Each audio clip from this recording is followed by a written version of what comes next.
Where's the microphone? We got a microphone right here. So. Emmitt, thanks again for coming, sharing your story. We appreciate it. You're welcome. So if we were to trade places and you were listening to Emmitt Smith speak, what would you ask him? Trade places. I like that. Wow. Wow. What would I ask him? Oh, man, I might, that's a good one.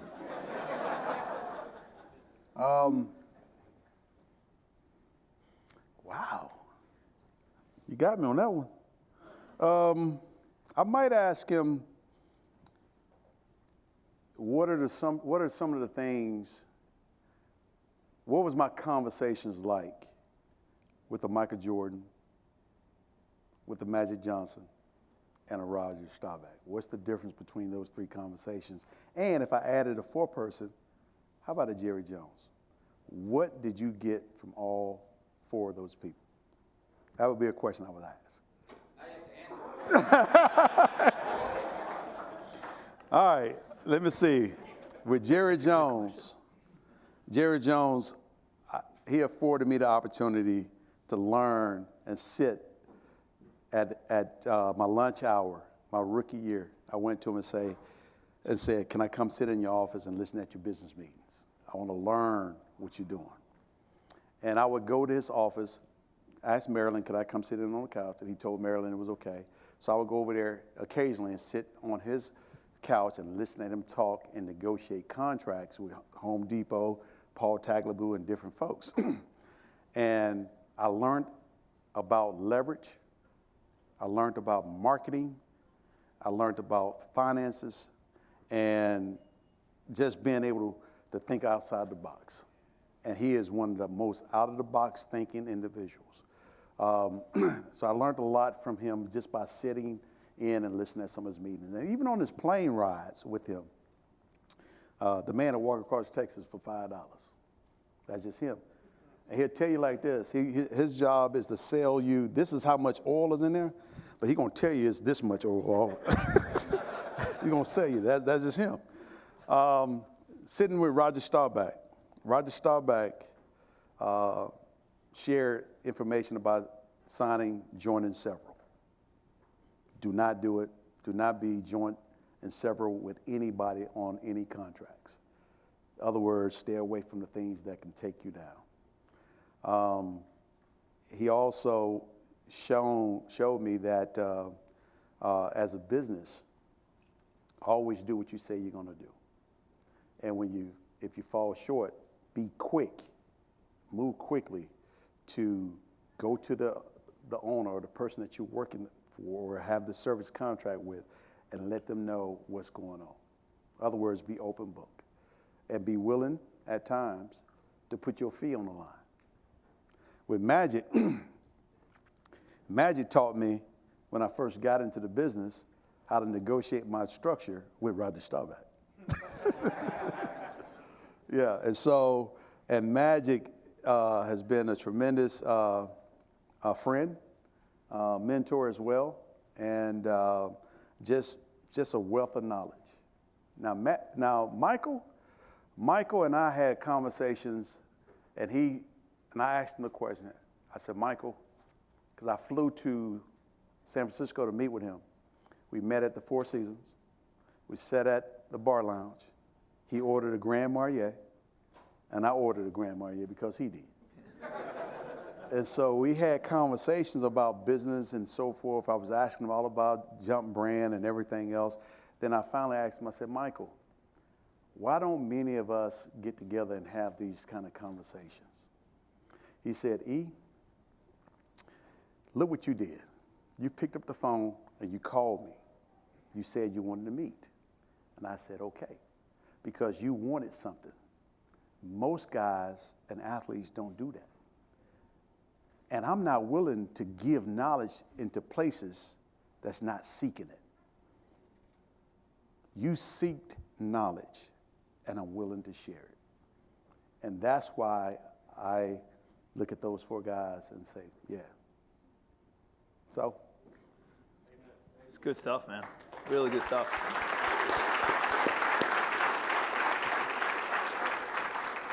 Emmitt.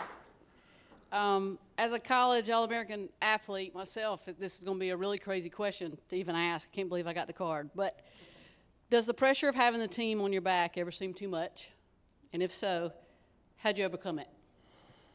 I think Billy Spriggs helped me overcome that pressure. Seriously, everybody has to have a Billy Spriggs in their life. I never really felt the pressure of having a team on my back. I never really did. I just looked at it as performing, doing what I could do. And all I can do is all I can do.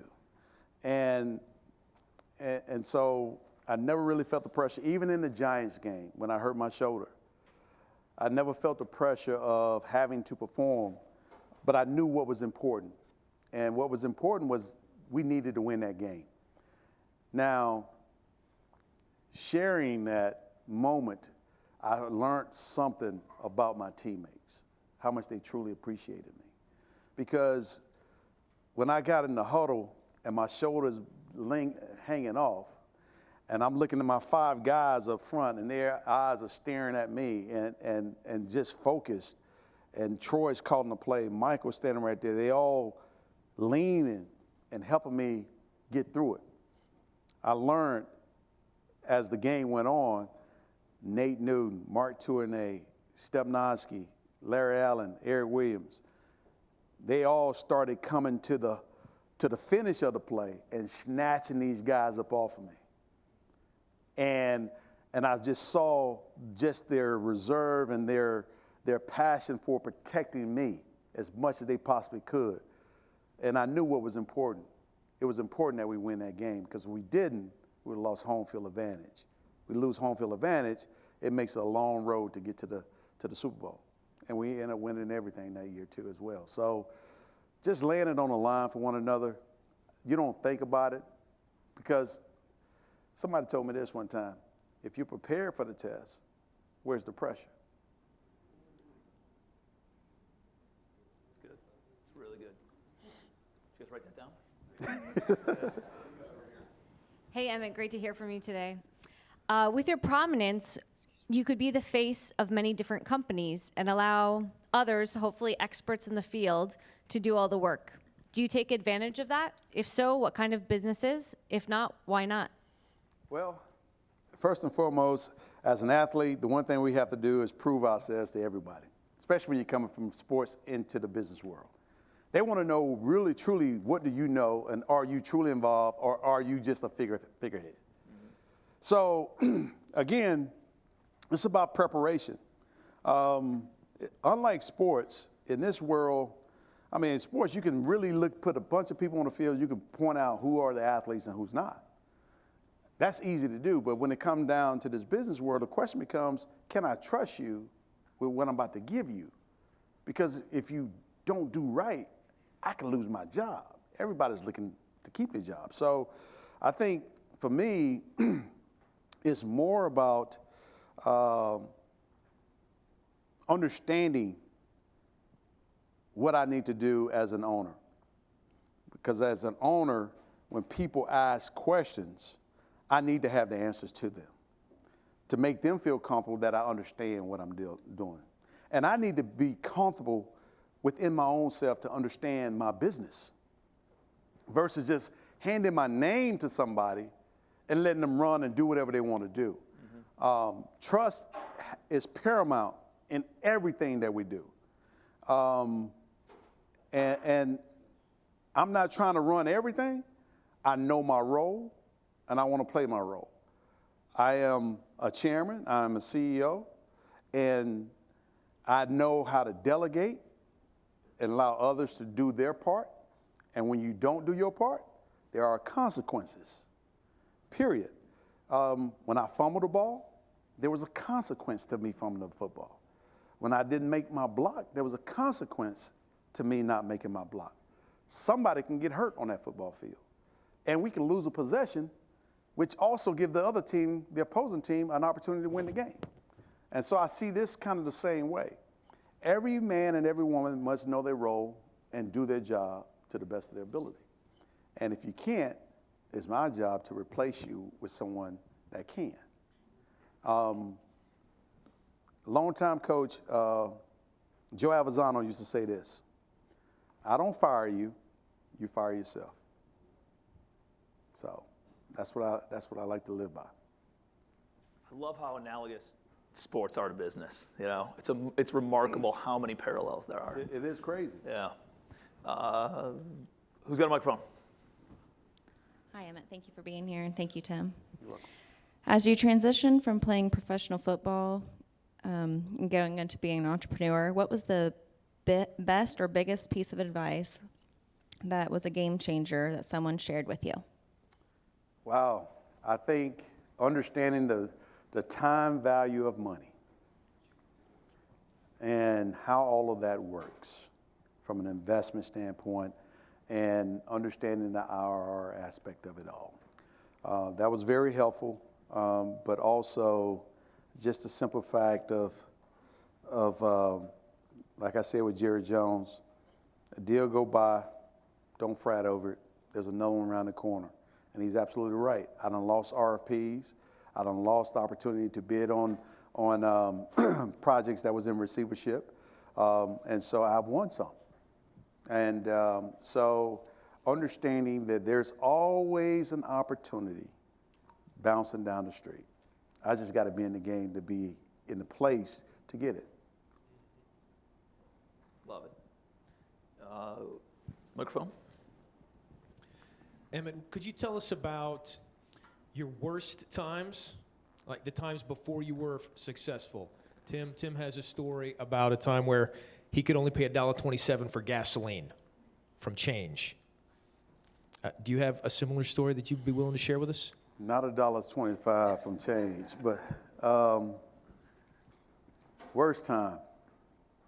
You said not from sports? Not from sports. Okay. Worst time. I think the worst times happened when we lost the game and I did not understand why our offensive coordinator did what he did. I'm a senior in high school. I'm playing Pensacola High School, our state rivalry, our city rival team, and we win this game. We're the #1 team in the nation, by the way, at this time.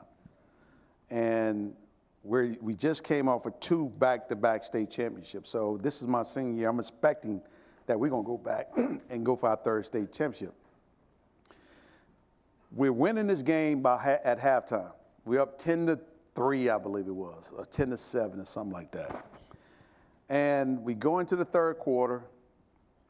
I break off on this one run on Pensacola High side, goes down the field for about a 49-yard touchdown. They said I stepped out of bounds, which today I still don't think I did. But here's the thing. We lose the game 17-10. I don't carry the ball number 2 times the whole second half. And I'm sitting here saying to myself, why? That's like Michael Jordan not shooting the ball at all in the whole second half.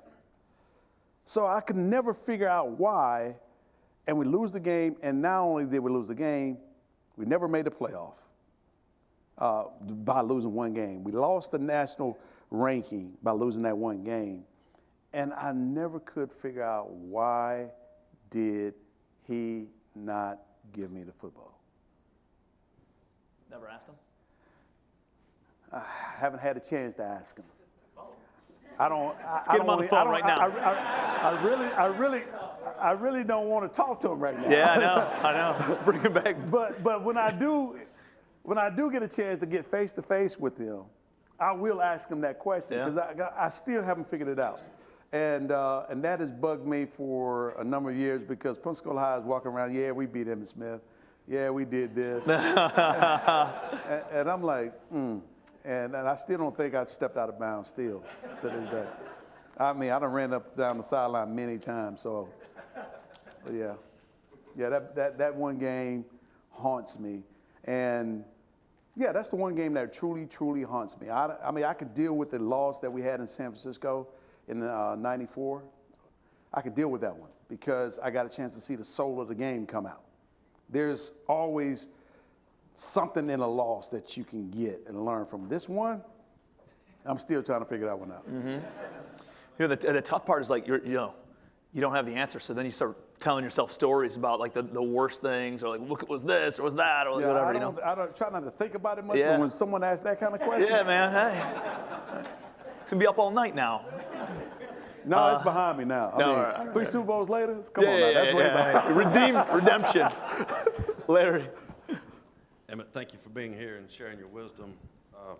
My 9-year-old son, who wants to be a quarterback, was real bummed that he couldn't. I'm sorry he couldn't be here with you. Yeah, I'll have to tell him about it. So, He's to be a running back. No. yeah. Yeah. So I got a question for you about Matt Ryan and the Atlanta Falcons. Wait, wrong side. Sorry about that. I had an answer for Matt Ryan, too. Right. So I think a question everybody here would like to know is, where do you invest in real estate and why? All right. I'm in the commercial space. I've always wanted to be in the commercial space. And mainly, my initial thought process was to do it from a cash flow standpoint. That was the initial thought. Then I started learning how, instead of just investing my money with people, how I can actually create the product myself and leverage other people's money.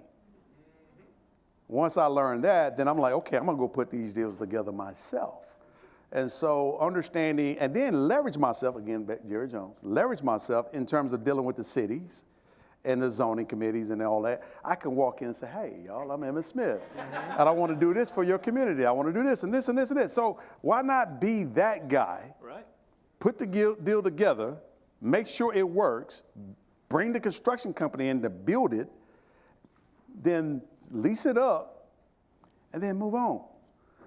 Roger Staubach had the Staubach Company, which was a brokerage services company. I have a company today which is a brokerage services company. Roger Staubach had another arm within the Staubach Company that did the construction work. Well, I have E.J. Smith Construction right now. And then Roger Staubach was associated with a development company called Cypress Equities. Well, I got E. Smith Development. So seeing all this stuff helped me understand that I don't have to reinvent the wheel. Yep. I just need to get on it. Love it. I think we got time for one or two more. He's sitting here like a reporter. I know. Hi, Emmitt. Thanks for being here. And Tim, thank you for bringing him here. It's exciting to see you be a part of the real estate investing community. We knew you could run, but it's nice to see that you're smart too. So it's awesome. There are some people that say that the only shortcuts in life, at least the real ones, I guess, come in the form of mentorship. So you've already spoken something about some of the mentors in your life, but is there a mentor that was most impactful on your growth? And then a super fast follow-up to that is, as you become a mentor yourself, what is the criteria that you use when you're evaluating someone that might be worthy, not worthy from a you standpoint, but just worthy of you investing your time and effort into them? With that last question, part of that is very simple. I use the Michael Jordan theory. Because if he or her is reaching out, I give. Outside of that, I got to focus on what I need to do. And I want to invest in fertile ground. In other words, plant some seeds and come back and water those seeds as you continue to come back and ask for more information. Because that's, to me, that's the level that people need to be hungry and humble to come and get. Oftentimes, we just give information freely, and people don't want it. So it falls on deaf ears. And that's what Jordan was basically saying. All because you took the time and made the investment. I had to fly to San Francisco, first class, meet him at the Ritz-Carlton, stay at the Ritz-Carlton, just so I could hang with the man and have drinks and pay for his drink. So, I mean, I made the investment. If you're willing to make the investment, somebody's willing to give you the information. And because you have made an investment, you will get a return on that investment, because the quality of time that you get with an individual is priceless. Think about Jerry Jones. How priceless is his time? Think about Jordan and Magic. These guys are busy and flying high. So for them to take 30 minutes, 20 minutes, or an hour. In the case of Jordan, we spent 2 hours just chatting and maybe going to dinner too. So all of that. So it's important. The other part was the person was Important mentors been in your life. Okay. And surround yourself with A players. Yes. I think mentorship has been extremely important because with Walter Payton, he helped me understand how to train and to prepare my body for what I was about to put it through. No other football player could actually do that because no other football player has rushed for over 16,000 yards but him. He was the one that could help me to understand what I had to put my body through in order to get there. Magic, Jordan, Staubach, and there are many others, but these are the ones that I knew. They knew how difficult it was to transition from sport into business. I needed to have that understanding.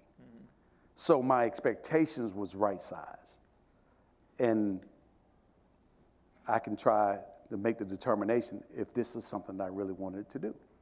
So it's helpful to have mentors that are really, really, really willing to shoot you straight information. And so. Love it. Hello. Anybody else? Well, we can't see. Yeah, Chad back here. All right. Emmitt, how are you, man? Big fan. Big fan. So Barry Sanders is what you mean. Yeah. Actually, I'm a Chicago guy, man, so Sweetness was my guy. Yeah. What routines do or did you use following a loss or a setback? Oh, man. That's a good one. One thing Jimmy Johnson used to teach us, enjoy the moment for 24 hours, then let it go and get prepared for the next one.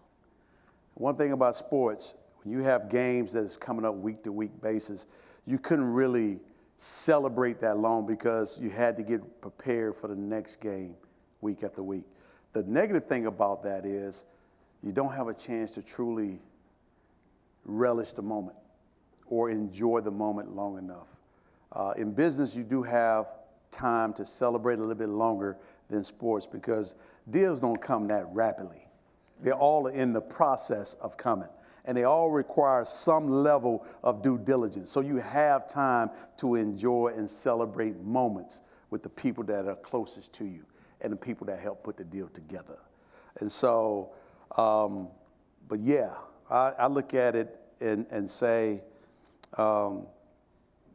when you're putting things together or when you have a chance to truly, damn, I'm losing my thought right now. What was the first part of that question? So how do you rebound then from that's what I was trying to get to. the downside of things? So like, I think it's really cool. Spend 24 hours, let me celebrate, and then we move on. We've got to go to the next win. Yep. I mean, dude, you got knocked down. I've got knocked down. Everybody in here has got knocked down in both business and life. Like, what does it look like for you to rebound from that? Do you have like a routine that you go through, a mental process you go through? Like, how do you overcome that and be like, hey, I'm going to be stronger, better the next time? Well, it's just a mindset. It really is a mindset. Trust me, it's not easy because when we were 6-10, there was a whole lot of rebounding we needed to do, but couldn't get there. And so, but every week you had to prepare yourself to do your job and do your job at the highest level. Every week. There was no shortcutting for guys that, I mean, you'll hear Kobe Bryant say, man, after a loss, he's back in the gym already in the middle of the night because he feel like he did something wrong and has to get better. He's looking for that mental edge and that mental level of toughness. So for guys who are trying to rebound, it's like, okay, let's understand what we did not do. Let's get into practice the next day or 2 days later and focus on the little things that we did not do in that game. Because oftentimes, every week when you're winning, a piece of greatness is falling off. And you don't realize it until you find yourself down the road. And then when you need something, it's not there because you've left yourself exposed. So constantly you're retooling every week every deal. You're trying to get it better, trying to perfect it, and perfection is unattainable. Even though you're trying to get it, it is unattainable. But you strive for it. Love it. Yeah, I mean, I think you alluded to, like, you got to understand, right? I think awareness is a big deal. Like, why did we lose? Why do we get knocked down? Like, once you step back and you look at the situation, you understand why that was the case, then you can put the right things in place in order to rectify it, you know? Exactly. It's good stuff. We have any other cards? We have time for like one or two more questions. I saw a hand back here. Mark, you're next. So Emmitt, thank you so much for being here. Landon Marks, Houston, Texas. You know, my son is my namesake too. I sense that special connection you have with EJ.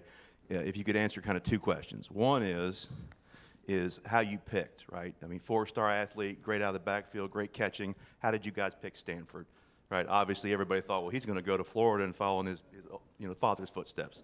And then number two, you have a legacy of athletic greatness, you have a family legacy, you have a spiritual legacy, and then you have a financial legacy with your business. Which one are you most prioritizing and handing down to EJ? I prefer the family legacy because I can leave my whole family a ton of wealth or debt. Either way it goes, I can leave them whatever. And they might not even care much about what I built anyway, maybe go want to do their own thing. That's number one. The other part is how do we choose Stanford? We went through the process, and this is one of the things that, first of all, I'm going to take a step back. My son EJ grew up since he was little wanting to be a Gator. Urban Meyer poured something in, just loved on him when he was a kid, when Urban was with the Gators. After we left Florida one day, Urban sent my son a box of Gator stuff. I mean, Gator shoes, Gator everything, Gator lamp. He sent him a bunch of stuff, and he put it all over his room. So he grew up wanting to be a Gator. He knew his daddy was a Gator, so he wanted to be a Gator too. So in the process of being recruited, the one thing that we made sure, Pat and I made sure, that we focused on a 40-year decision. Not a 3, not a 4-year, a 40-year decision. So what do we mean by that? 3 or 4 years for him is sports. 40 years is life beyond the game. And being a father that have gone through the process of becoming a professional athlete and being in college and leaving college and then having to transition into the real world, that 40-year decision is such a critical thing because the network and the relationships that you actually have and what that school can do for you at that point becomes very critical.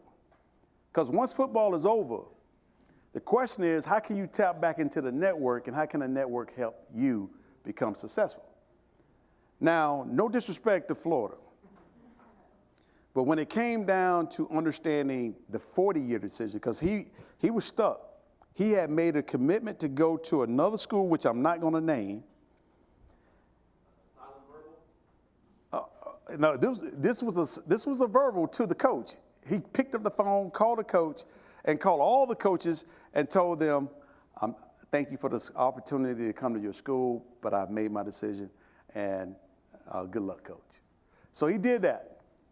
And so the school that he chose and committed to, he called him, and the coach was very happy. I heard how happy he was. So I leave, and I come back from a trip, probably 24-hour trip, and I walk in a house, and I'm sitting down. He comes down the stairs. He has his computer. He said, Dad, I'm confused. I said, what are you confused about? He said, I'm confused about schools. I said, so what do you mean? He said, it's this 40-year decision thing that's bugging me. I said, okay, let's go back through everything else. So we went through the point of when you graduate from a school, what are the schools starting out? If you graduate from this school with this type of degree, what are they starting out in the world at? What kind of revenue, what kind of income are they making? So we went through all of this kind of stuff. And then what do they have to offer versus the other school? Where are the networking opportunities, et cetera, et cetera? And then I said to him, you figure that out. Let me know when you're ready to sign. I'm going to find out on signing day. I don't want to know before then. I'll find out on signing day. I said, but if you change your mind, you better call that coach and say, Coach, I'm sorry, I've changed my mind. You better call that other coach first and say, Coach, first, call him first and say, Coach, do you still have a scholarship for me? You better call him first. And so he did that process, obviously, and Stanford ended up being his choice. I think he made a 40-year decision. And I'm proud of him for making that decision, because at the end of the day, he's a great athlete. He has true potential to become a professional athlete, but we just don't know. But you're betting on your education, and you're betting on a network that can help you grow. Does he want to be an entrepreneur like you? He wants to be a merger and acquisition guy. Love it. That's what he wants to be. He wants to buy businesses, put them together, and turn them and sell them. Roll them up. I love Roll it, man. them up. That's it. That's what he wants to do. It's powerful That's stuff. what he says today. That's what he says today. We don't know what it's going to be tomorrow. Hey, guys, can we give him a round of applause? Is this awesome? Thank you. Dude, thank you so much. Thank you, guys.